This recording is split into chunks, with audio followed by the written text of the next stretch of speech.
who saw that coming? That really fucking that. I don't like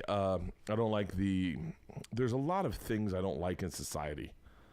We'll talk about another one in a second, I think. But I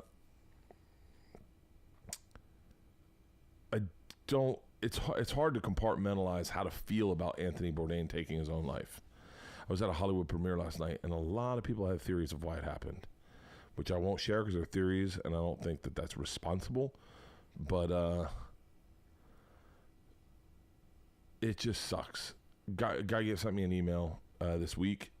Obviously, last week, Kate Spade killed herself. I had no connection to Kate Spade. I had probably equally as amount of a connection to Anthony Bourdain, but we were on the same network for 7 years, or 5 years, or whatever. So I always felt like I knew him, although I didn't. I never met Anthony Bourdain. I never interacted with him. I'm assuming he would not have liked me at all, but he was friends with Joe, so that's an odd assumption. Him and Joe were pretty close. But a guy sent me an email last week, and he said he's going through some rough times. I don't know what I said. Obviously, I'm not an inspirational guy at all. I hope I'm not. I don't try to be. I mean, clearly, I'm in a sauna suit right now. That's my working out for the day. But I get pissed off by the work hard and put your mind to anything, and you can accomplish all your dreams. Tell that to CM Punk. He worked really hard. He worked really, really hard, I think. So mad that was on the pay-per-view. Yeah, but he worked really hard, and he believed in himself, and it didn't happen. Because sometimes you end up fucking hanging yourself in a bathroom with a fucking... It happened to one of my buddies. Hung himself in a hotel room with a towel.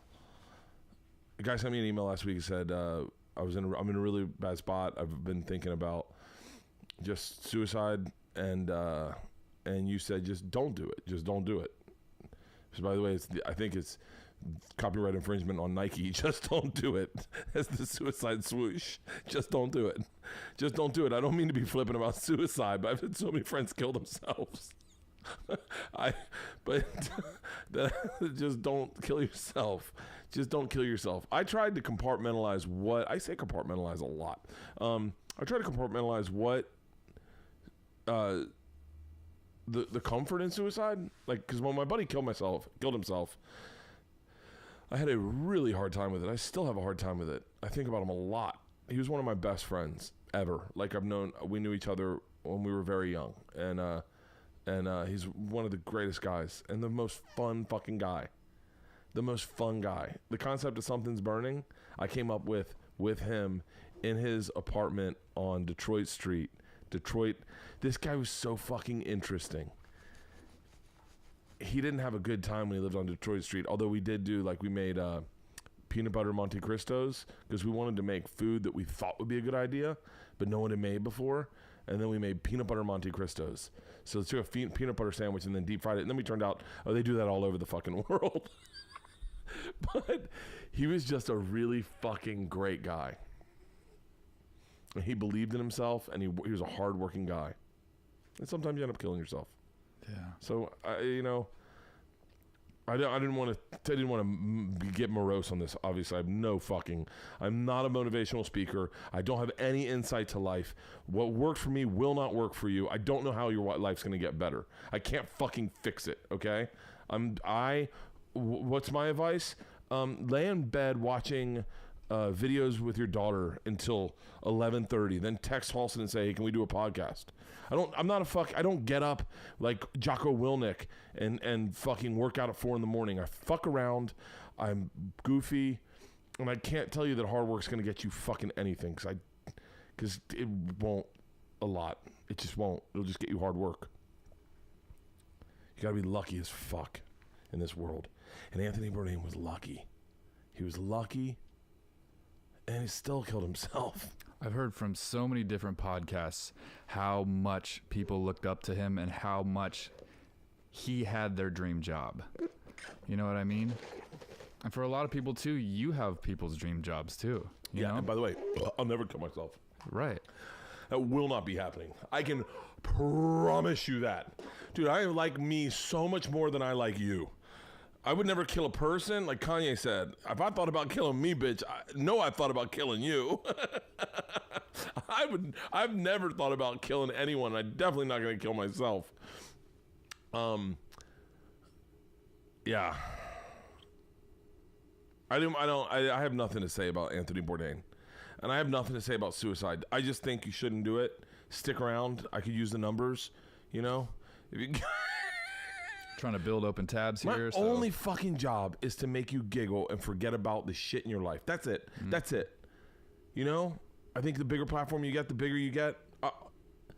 Anthony Bourdain posted this video. It was National Egg Week. By the way, PETA can really shit on any fucking birthday cake.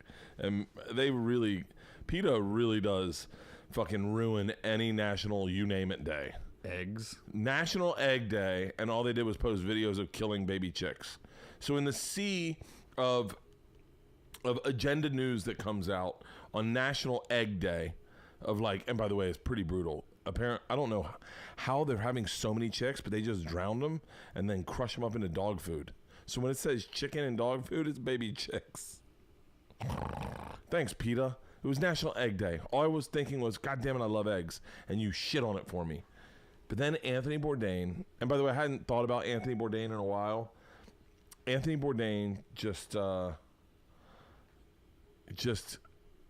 fucking saved the day. And I watched this interview with him and another chef. This is why we'll get into flash floods in a second, is that if I took away anything from Travel Channel, it was a little PTSD. It was the ability to drink a handle of vodka in a night. And it was that passion begets passion.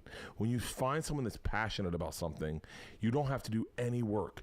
You can just sit and watch passion. It's so much fun. Dude, I am passionate about stand-up comedy. I am passionate about it. So if you listen to my podcast, by the way, great podcast this week. Kyle Kinane, Nate Bargatze. Bert, you're all over the fucking map.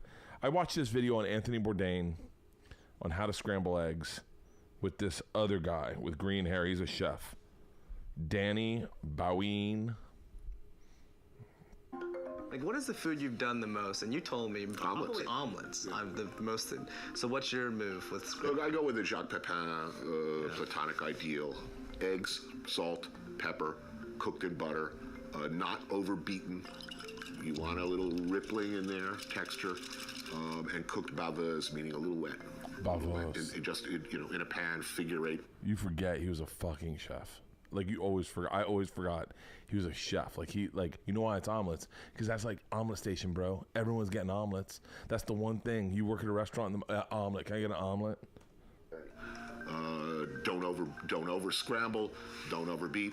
Pull them off the heat just before they're done. Finish as they sigh onto the plate and serve. I don't know how I can answer that better than him, so I'm not going to try. But is that not amazing? Wiley Dufresne, they were having a WD-50 holiday party at Mission Chinese Food, and we set up an induction burner in the corner, and we had some eggs in a pot and a whisk, because I knew Wiley is like, if anyone knows Wiley Dufresne, he's like the king of eggs. He loves eggs. He loves scrambled eggs.